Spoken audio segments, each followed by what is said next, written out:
This is Hannibal here from the HannibalTV.com. Going to do my weekly review of the points I find interesting in the Wrestling Observer newsletter. I'm actually on time this week with it. Charlotte Flair has announced she has COVID-19. She missed the March 15th and March 22nd WWE tapings. WrestleMania is not sold out yet for either night. I guess Drew McIntyre going around doing interviews, not even talking about him wanting the title back, just saying he's proud of Bobby Lashley isn't selling. Surprise, surprise. However, the UFC on April 24th, featuring Kamaru Usman versus George Masvidal, sold out instantly at the V-Star Veterans Arena in Florida, where the cheapest ticket was $1,625, and ringside tickets were priced as much as $9,000. So people are very interested in seeing UFC live. Between the UFC show and WrestleMania, I would agree with that as well. You'd actually have to pay me to go see the WrestleMania, where I would probably pay to go to that UFC show for sure. The most notable thing about WWE's Fastlane pay-per-view last weekend was the lack of interest in the show. Based on Google searches, according to Dave Meltzer, it only did between 110 and 140,000 searches, which is lower than any WWE pay-per-view show in history, with the exception of some of the Saudi Arabia pay-per-views and the Australia show, which, of course, were in weird time slots. And it's noteworthy that the last AEW Revolution pay-per-view actually topped 200,000 searches. So really bad interest for that Fastlane pay-per-view.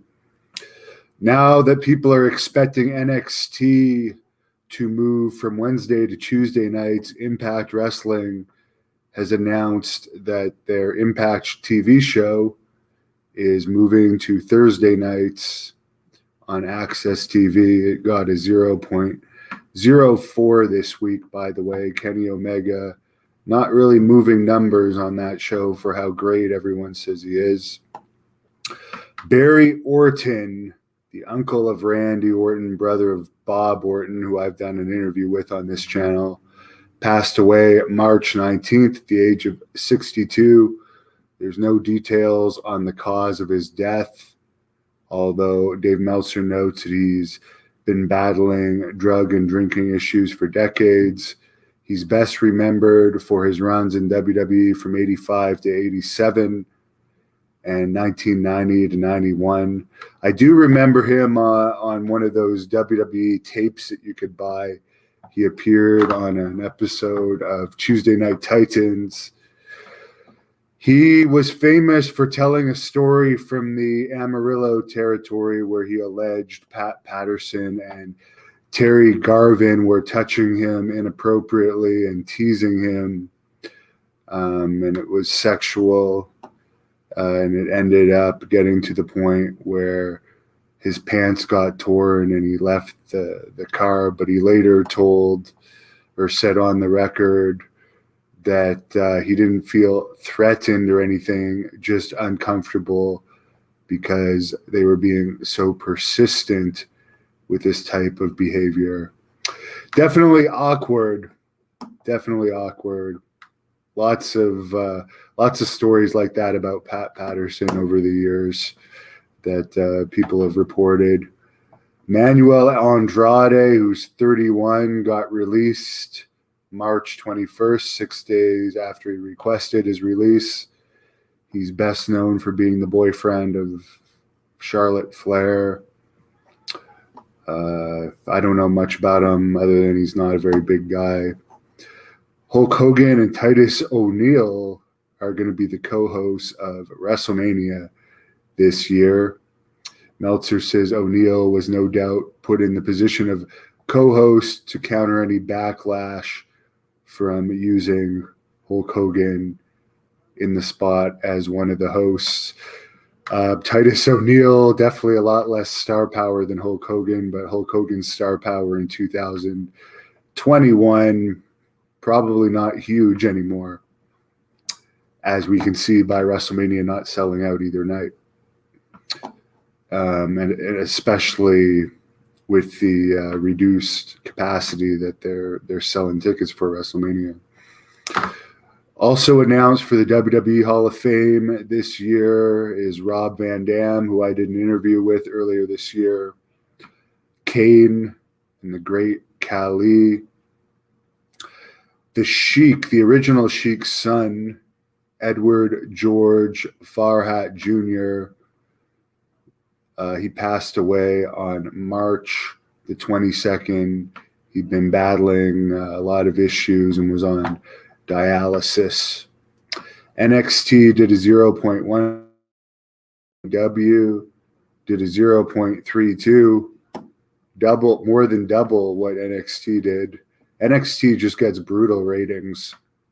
For everyone that was saying Triple H was a genius for so long, he is in charge of NXT, and it does not do well.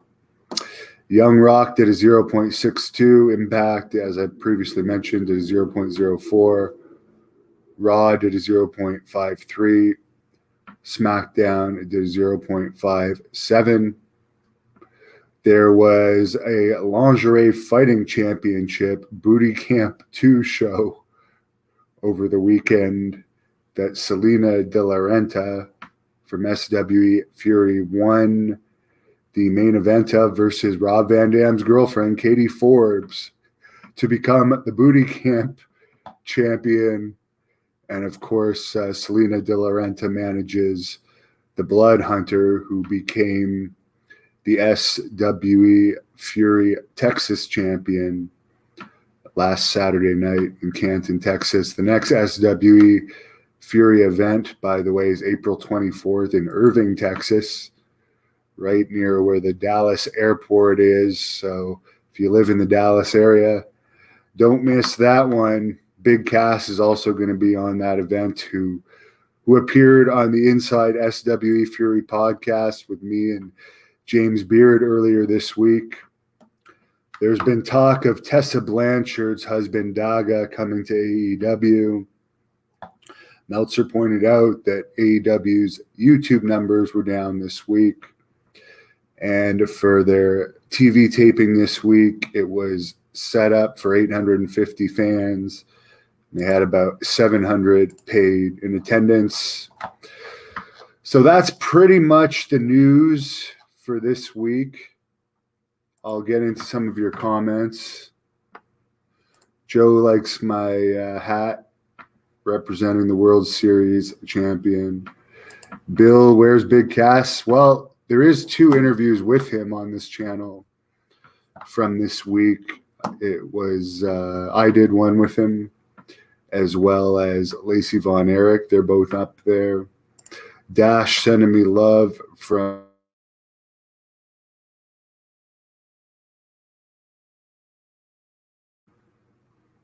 Alan Kesselman, one of our members, hopes that Charlotte, I'm sure she will. Someone wants to see Ultimo Dragon versus Kurt Angle. Ralph says WWE is boring. I agree. Herb says he was just talking to Andrew Anderson. My ears should have been ringing. Herb Simmons, one of the promoters in the Missouri area. Alan says WWE has run out of ideas. Big 21 that was not a fan of Kenny Omega in Japan. Todd reporting in from St. Paul, Minnesota. Maybe I'll get out there this summer. Jared Diggs calls me the savior of pro wrestling. I don't know about that, but I am supporting a company that I have a lot of faith in, SWE Fury. I think that's the best up-and-coming company, other than Great North Wrestling, of course, as Mark brings up he'd like to see Great North Wrestling back in Smith Falls. I hope that we can have a Great North Wrestling event before the end of the year. Right now, it's not looking good for Canada or Ontario. I'm still stuck in the U.S. until they get rid of some of these crazy border restrictions. By the way, I have been vaccinated. I had my first shot on Monday. So I think it's stupid that I'll still have to deal with all that quarantine crap, even though I'll have my second vaccine shot in another week or so. Elaine would like to see the Blood Hunter versus Big Cass. Who knows if that's going to happen? Big Cass, in my opinion, should have to work his way up the ranks in SWE Fury. He should not be granted a title shot. And actually, it's my understanding that it's going to be Sabu versus the Blood Hunter on the next SWE Fury show. So, yeah, that's the news for today. I do have a Jim Brunzell interview coming up next weekend. Mr. Hughes interview the weekend after that. Mo from Men on the Mission I'm interviewing sometime very soon. It was supposed to be yesterday, but it got delayed. So lots of stuff coming up. So stay tuned, and I appreciate all your subscriptions and memberships. Thank you for watching the Hannibal TV. Please like this video if you enjoyed it and click the subscribe button.